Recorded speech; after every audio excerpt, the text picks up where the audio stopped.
All right, it was popular YouTube, another day, another demo. And I don't want people to get antsy, but I do have to go soon. I've got a call time. I woke up very late. I stayed up very late last night, tweeting about stuff, reading news, doing nothing. Do you know what I'm saying? It was very important. So I just want to shout out the comments from yesterday because I don't think I've ever laughed so hard at some of these comments. These ones killed me. I love this demo review that turned into a vlog. Today we're gonna do ZywOo. And for an explanation on why I say ZywOo, watch this vlog, okay? I want you to please watch this vlog. There was even somebody who watched this vlog and still, oh, there's one comment that made me mad. I can't remember what it is, but that's okay. All right, listen, we got a lot of news today. This is the thing. Let me try to remember it all, all right? Yesterday, FaZe, they brought in Olaf. Well, how they bring in Olaf if they've got Nico? Nico got cut. They got rid of Yanko. Yanko said he's going to take a break until 2021. Nico is going to G2. He logged on to Twitter yesterday and changed his profile picture to him in a G2 jersey. And it looked like the world's biggest troll. And then suddenly his verified username changed to G2 Nico. And then Carlos posted a video on the G2 Twitter of Nico getting kidnapped and joining forces with his cousin Hunter, and now he's on G2. So they FaZe brought in Olaf Meister back onto the starting five. Will they get better? No, they will not get better. They will not. There's no way that they can. And even if I really do think Nico is an overrated caller. No, sorry. I don't think he is overrated. I just don't think he's an amazing caller. I think the problems with that team had all to do with calling, in my opinion, because there's just no way you can have 3 all-time great players on a roster and have results like they did. Cutting Kerrigan was a mistake, but at the same time, it also seemed like a reasonable decision after the major losing a choking thing. Like, if choking's the problem and choking is the only thing holding you from winning, then yeah, maybe cut the guy who you think is causing the choking. I get it, but after that, they needed to pick up an IGL because I think Nico might be a good secondary caller, and he'll probably be able to provide great input for G2. But now he's on G2 with a real caller. Nexa is one of the best callers that I've ever seen personally.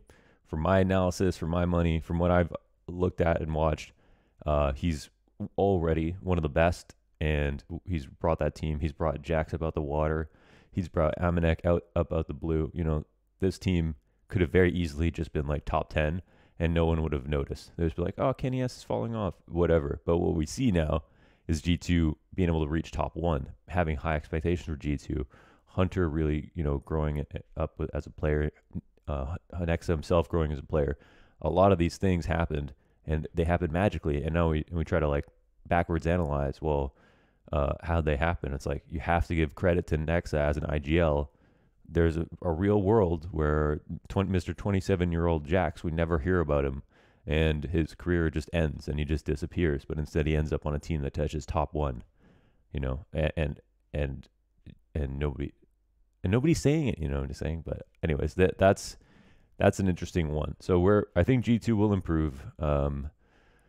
We tried our best here, right, on the channel to protect Amanek, assuming Amanek is the one who gets cut. I don't know if that's been announced or not. But we looked at his key role on T-Side Vertigo, and we're incredibly surprised on this channel. You can go watch that video. It's a great one. You saw how many roles he had, how many nades he was throwing, how many different positions he played in one round: an aggressive lurk, a passive lurk, a B holder, and then an A entry, all of them at the same time. And how many times he did that on Vertigo? It was mind blowing. You don't see many players doing something like that. So, thought Amanek was a great player, but form's dropping, and Nico is just such a big step up in form. And that's why I don't think, even if the mood and they do get a better IGL on FaZe, you're not going to be able to fill the shoes of Nico. He's too damn good. He's just too good. You cannot replace him. Olaf is not going to become 2017, 2000, whatever. He's not going to become Fnatic Olaf. He's going to be a role player. He's going to be a veteran player. He's not going to be given all the god tier spots. He hasn't played consistently. After he took his last break, he really never recovered. And I think he can be a good fit that can help the team get to some level of consistency, but that consistent rank will not be top 1. They need to have somebody else to come in eventually to bring in. They need a strong IGL, and they need Yeah, and then they can start activating talent. But I don't think Olaf's that guy. But it'll be fun to watch. We all want to see Olaf play again, so I'm excited for it. So that's the G2 news. That's the FaZe news.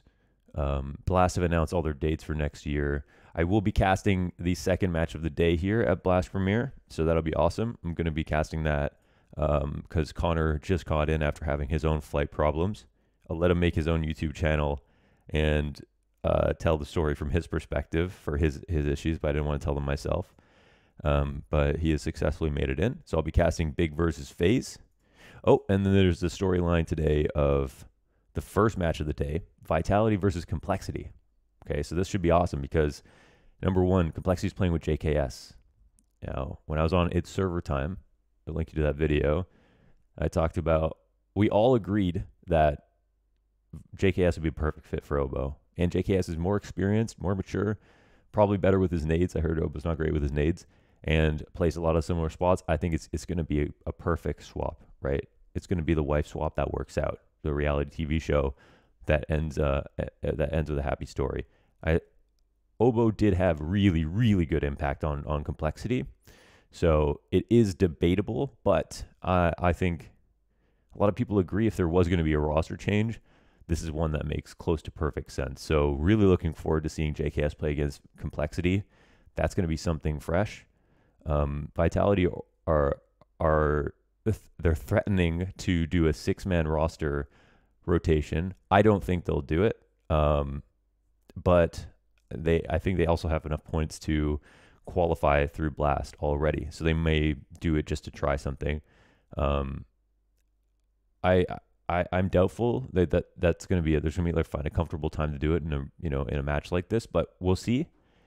I think they're saying that they might do it. So Nevera, what I'm looking forward to is the storyline. Okay, one day I want G2 to play against Vitality, and for the storyline to be I want it to be Hunter's cousin and Hunter's cousin's dad's son versus, I forgot what Scream's last name is.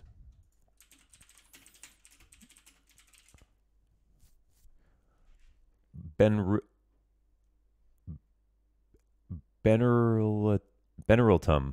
Fuck, that's not going to sound good. I got to figure out how to say that. Benrultum. Let me take a look. Benrultum. Adil Benrultum. Damn it, I don't know how to say that. Okay. So I want the storyline to be I want the storyline to be Hunter's cousin versus Hunter's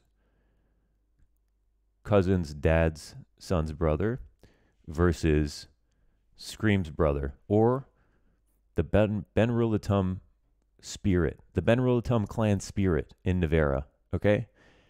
Or versus a professional Valorant player's brother. That would be the storyline. I can't wait for that to be something that I get to say on a broadcast or on a desk. That would make me feel very happy. All right, 12:56, call time 1:30. Let's get into the demo, boys and girls. I know there's like one or two girls out there, but I think it's like quite literally one or two. Okay. I don't have audio on this. We have audio on this. Let me just make sure. Can you guys, do I have headphones here? Headphones? Oh, I'm on the wrong one. Okay. Sorry about that. Okay. Doing great, doing great. How are you guys doing? Wonderful. All right. That's awesome. We're going to unplug Arena of that one. There we go. Okay, we're into it. Let me just make sure I'm on the game thing. Okay, perfect. If I open console, I'm going to mess this all up. I'm only on one monitor. And if I open console, I'm going to screw this all up. I think this one's rotation to B. Okay, so we're looking at a match with ZywOo. 1289.60, I believe, stretched, which is what we're on. He's obviously, this guy is something special, right? So I think We're going to watch this CT side. There's going to be a lot of fragging. If something catches our attention, I'm going to really bring it up. Why is there no sound? Sorry. What's going on? Hello? Testing? Okay. Oh, that's why. Master volume's at 0. That would affect things, right? Okay. So, ZywOo, he is an absolute monster. Here's my hot take for ZywOo to kick things off, all right? My hot take is that if ZywOo streamed and spoke English, if ZywOo streamed and spoke English, people, that's not even a hot take, right? But it's something, it's food for thought. He would have more fans. He would have more people arguing with him in the comments, driving the narrative, explaining that we look at stats, we look at impact, we look at the eye test, we look at everything, and saying that he is the best player in the world, right? But right now we're in a situation where a lot of the same generation of fans who have only watched Scream, or who have only watched Simple, like there's a lot of fans who maybe watch Get Right and remember him as the best player in the world, and that's awesome. But a lot of the fans that are of this generation know Simple. They came up with Simple. They know Simple. A lot of really, really new fans maybe sees ZywOo as this guy. It's like, why is no one talking about them? But right now, the story is Simple's story, and ZywOo is coming up into it, right? Trying to become the best player in the world. This guy just got #1 player in the world on his rookie year. But he doesn't speak English. He doesn't stream. And I swear to God, half of the issue that half of this is about marketing, right? We all know lots of great players that they were more popular than they were good, and that made people think they were good. It's the opposite right now for ZywOo. The stats are saying the opposite, okay? He is putting up the numbers. He's clearly having impact. He's an incredible opper. He's bored on the same day that Counter-Strike came out. Like, it's prophetic. It's so strange. Like, everything about this guy is a total enigma, and we just don't even know how his mind works at all. We get some tidbits here and there. We have heard that from Alex, for example. He said, remember he was playing one match and he thought he was watching ZywOo when he was IGLing Vitality and said, like, he thought ZywOo should make this play, and ZywOo made a play that looked completely ridiculous and then got like, a 3K and made some nuts moves. And then Alex said at that point, he thought that, okay, this guy, ZywOo, he's got a brain that makes no sense to me. I'll never be able to play Counter-Strike like him. Like, he's just on another level, which is very exciting because a lot of us, we view this game as quite simple after thousands and thousands of hours. But to see that, you can point to super high levels of consistency versus other pro players, prodigious players, super young up-and-coming stars, veterans, all of these players, and you can have a player that just started playing the game at a high level a year ago, and he's showing vets and, superstars, everything, that there is another layer. And, we want to find out why. And I don't know if we will in this demo, but another fun fact about ZywOo, he doesn't aim train. He doesn't aim train, and a lot of you may think, well, I don't have to aim train. No, you do have to aim train. But one thing I thought was interesting about that, okay, let's see what happens here. So the jump to triple, a great way to hold, and it's just beautiful. He has the exact right view. Doesn't have to cross out in front. That's where movement comes into play. That's where movement's important. But this is where I talked about in the video I did with Leadify a couple weeks ago. You can go and watch that. How to master your aim in CSGO. I talked about how aiming is about comfort, and that is 100% true, right? If you are already comfortable, then you'll have to learn how to hold an angle, how to peek, all the keyboard stuff you'll have to learn. But the mouse stuff, you can just trust yourself to hit those shots, right? On those days where the shots don't go in, the shots do go in. On other days, you can't really tell the difference. Why? Listen, for some players, like ZywOo saying, he's comfortable, right? It's simply that the mouse is the extension of his arm. If he doesn't have to aim train, it's because he's comfortable. And that's all that aiming is. What your sensitivity is, what your DPI is, what mouse you use, what mouse pad you use, all of these things help you become more comfortable. right? They don't objectively improve your sensitivity or eventually lead to, you know, Plato's ideal form for a mouse pad or for a mouse, etc. Sometimes we argue about these things. Holy shit, what a shot. We talk about, we want to talk about, like, you know, which mouse is objectively the best, which mouse pad's the best, which sensitivity is the best. These are jokes. I mean, for some people, it might not be jokes, but they should be. It's really just about personal preference and your comfort, your individual biomechanics, your preferences, everything in order to get you comfortable. And I think that's where the narrative needs to go about aim. That aiming is about comfort, and it's the bottom line, really. Whatever sensitivity you use, you might have to learn how to use that sensitivity, whether it's a wrist aim sensitivity or if it's arm aim sensitivity. But it doesn't matter. The point is that your crosshair goes where you want it to go. And it should literally get to the point. Did the sound cut out? It should literally get to the point where it feels like you're, you know, touching points on an iPad. Oh, that's spooky. Why did my master volume go to 0? That's a little weird. I don't know what caused that. Okay. I mean, you saw me. I was hands-free. I didn't do anything. So, yeah. ZywOo, total enigma. And on the CT side, we're watching, you know, what's going to be a farm. So when we watch the CT sided demo, it's more about mechanics, nades that they know, spots that they like. You know, nice angle clear there. Just holds it right where Golden will strafe out to. And that's really all it is. Really quick to spot. Oh my god, what? That is so insane. Oh my god, I think he hit him. I think he hit him. Did he hit him? I don't know. That looked like he hit him. Did you see that shot on A ramp? Holy shit, that was insane. Okay. That's crazy. I've actually never watched a ZywOo demo in my life. I've only ever watched the games, like, live. But I've never watched an individual demo like this. Why did the volume go back to...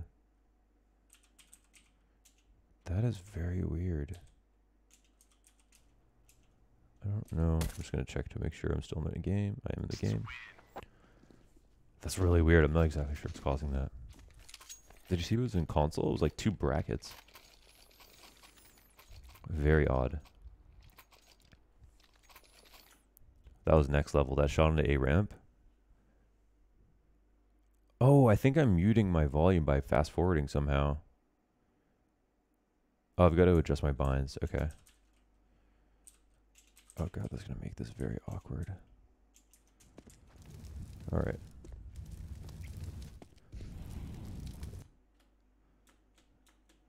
Okay, it's supposed to unmute. Okay, yes, it is. Okay. Sorry about that. Yes, let's call a pause. I could probably bring up my console or this thing. I don't know. Should I do this? I'll do this. Sorry, this is so scuffed. Just got here, of course, to Copenhagen. Trying to get used to and make do with the new setup. I didn't RAR my auto exec and my config, so some of the setting stuff's my fault. But I went and copied over all my demo bind settings and stuff, and I made a goddamn video on it myself. So I was thinking I would be fine. I did everything correctly, but I think I messed something up. I'll fix it. Also, Windows is not activated on this computer, which is pretty funny. One time I was in Hong Kong, and so for those of you who watch Tarek's stream, you know that it's a meme on Tarek's stream that he should activate Windows, right? So I was casting the Zotac Masters finals in Hong Kong, and Tarek was playing for MIBR, I believe, and they won, actually. I think it was like the only event that they won, like almost ever. And the fan signs were amazing. So first of all, I had a lot of people asking me for autographs just because I looked so weird, I think. Pretty sure my hair was dyed. I was like the tallest guy in Hong Kong. I was like, just stood out like a sore thumb, right? So we're walking through the convention hall, and then, and I remember one guy who's there at the convention hall for CSGO recognized me and said, "Hey, Launders, can I have a photo?" And then we took a photo. But it was a pretty busy room. And then suddenly, somebody else was like, "Yo, hey man, can I have a photo with you?" I was like, "Yeah, of course." And then I took a photo with him. And then this is where things got a little bit suspicious, because suddenly a guy who was like, you know, maybe almost 50 years old was like, "Hey, can I have a photograph?" And I was like, "Of course you can." And I didn't dare to ask him if he watched CS:GO, because at this point it was getting a little bit suspicious. And it was this guy who was looking on my body to find out who I was. He was looking for my identification or my badge to see if I had a name, because he thought I was famous. So people just started coming up asking for photos just because they thought I was famous, not even anymore because they knew who I was, or because they watched CS:GO. But the Hong Kong fans are amazing. That experience was really funny. But we got to the venue.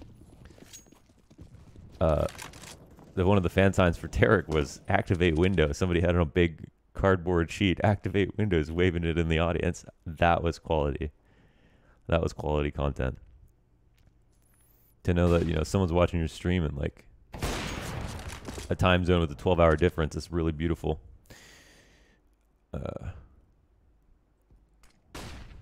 Okay, ZywOo holding on to this angle here.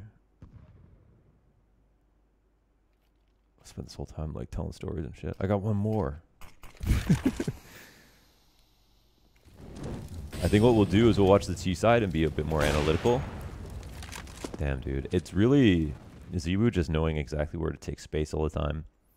Over the top of these smokes, like, he's finding all of these positions that you find quite often, but he's just hitting the shot right away. Like, not missing the first shot, not having to reset, not getting punished for his position, standing on the CT smoke. I noticed that he's going for a lot of high ground whenever possible. Like, whenever he can, he's jumping on a box, he's jumping on default, he's jumping up CT to ticket. And in a vacuum, none of those single positions are that weird. But for him to seriously, he's like doing it like all the time. He's kept jumping on default to kill the cat guy over the smoke. Seems like whenever he's finding a smoke, he's trying to find a way over the smoke. Oh my god, dude. He's just a magnet today. That's really the thing, like, he's just not missing. That's so nuts. Well, they lose this round. Go back to Deagle. Okay, tell the last part of the story. So one guy, when I was casting, and this guy was backstage. Oh shit, he's gonna... No, hold on. I'm gonna watch this round.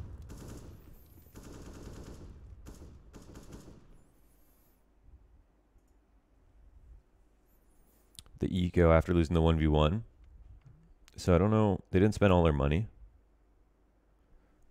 This would be one of those situations where you do spend all your money, maybe because you have the chance to force the other team to save if you win. But you can still win with the Eagles, and they just didn't want to spend it all. So clearing connector like this is always a nightmare. See, he's holding for the crouch peek in front of connector, waiting for like the fast kind of wide swing almost. Let's see how he positions around this, knowing they're in mid control. They're actually giving it up. Apex is sitting in the window. Interesting spot. So I think he's expecting here they come up A, and he doesn't want to just get pre-fired or spammed or whatever. And now ZywOo is going to bait for Apex. So he kind of baits Apex in a sense by leaving him here, and then just turns into the guy who's trying to, you know, is just weaponizing Apex basically. And he hit the guy in the back. Oh my god. And this is where it just gets absurd, right? I can't. Another headshot and an instant kill on Flesha trying to trade. And Flesha took too long there. And it's, dude, like, this is, I remember I watched the clip of this and I didn't realize, at the time, I was like, man, that's pretty crazy that he got that deagle ace. But he did shoot a couple of shots down range. He tried. He didn't hit everything, you know. So it was impressive, but at the same time, I was like, oh, it was like pretty nuts. But I didn't realize the context of this game. This was like him peeking and on a deagle round, and it wasn't a freak round. He's been hitting every single shot. He's seriously, when he spotted somebody in the cover of smoke, momentarily, he's been able to kill them. If he misses the shot, here's the thing, right? If he misses some of these shots, the whole round changes. That's not always true, but I think that's just a key part here. In terms of the strategy, you know, if he misses the shot in B halls, he has to fall back out of B, and then whoever it is, Golden, can actually push up B, get control, and fight him more. If he misses a shot on these retakes, they lose the round. If he misses a shot, he's missed a shot. He's hit these crazy shots in the retakes. One on Crims on Cat, one from, you know, Flick the CT spawn, the guy on Tetris. He has one opportunity to get these before a reposition can come in. He's getting them every single time, dude.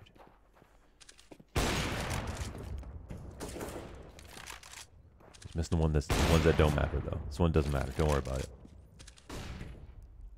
It's nuts, man. His so you call that a whiff punish in fighting games. Someone peeks you in CS:GO, and you hit him back instantly.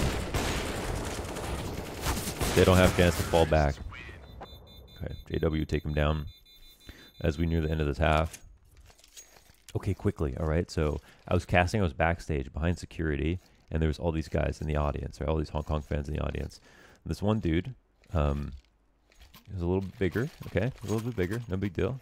He came up to the front where the security was, and he's wearing basketball shorts, like giant light blue basketball shorts. I'll never forget this. And he goes, "Launders, launders." And I was back there, backstage, like getting ready to go cast. He's like, "Watch," and I was like, "Yo, I'm like a little busy. Like I just had to like go cast or whatever, so I could see him after." And I was hanging out with fans, everything like that. You know, I never turned someone down for anything like that. I'm not even famous. You know what I'm saying? Like, of course I would say what up, sign something, whatever it is. But I was like, I had to go somewhere, and he was just like, "Watch this," when he got my attention. And then he just fucking jumped in the air and did the splits right in front of the security guard with his light blue basketball shorts. I will never forget this. All right, there's another punish on Golden. I guess versus Fnatic style too. The thing is that there's so much lurking that goes on, and the lurking only intensifies the more they lose, I feel like. I think that's a big feature of their game. It's not that Fnatic's playbook isn't deep. I actually think they're, you know, Golden's a great caller, and they make some interesting moves, and there's a lot of method to the chaos, but I just want to make sure I'm still on the right scene. Okay. I'll probably speed this up, but oh, 1v2. Okay, let's see what happens.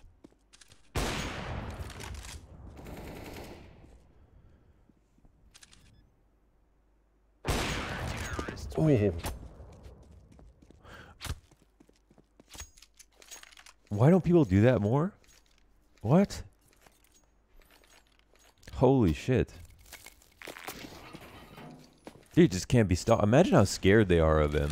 You know what I noticed the other day when I can't remember what match it was. Vitality. It would have been Vitality versus Heroic in the grand finals of DreamHack Fall, right? It was like by map 1 and 2, he was a little bit, he was not that hot. And then by map 3, I swear to God, ZywOo looked possessed. Like something in his eyes changed. And I don't mean this figuratively, like me telling a story. Like what you look at his player cam, and he looked like he'd been awake for like 72 like hours. You know what I'm saying? Like his eyes were like almost bloodshot. He looked a little bit mad. He was like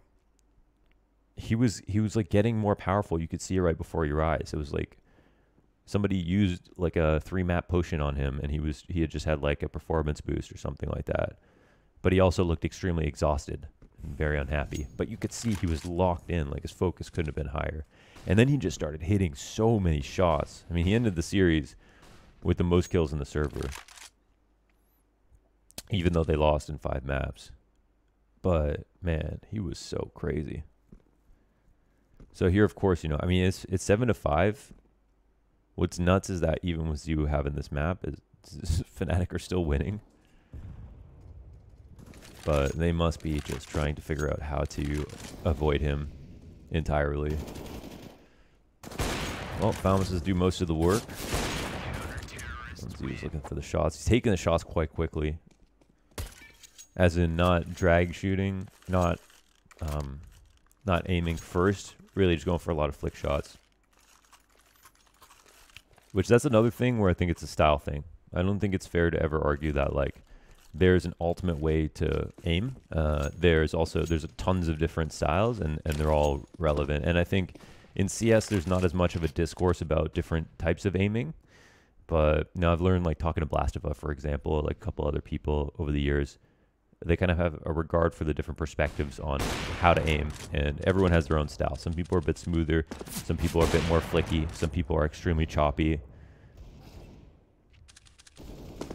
Which one is, like, you know, in a vacuum, the ultimate best style?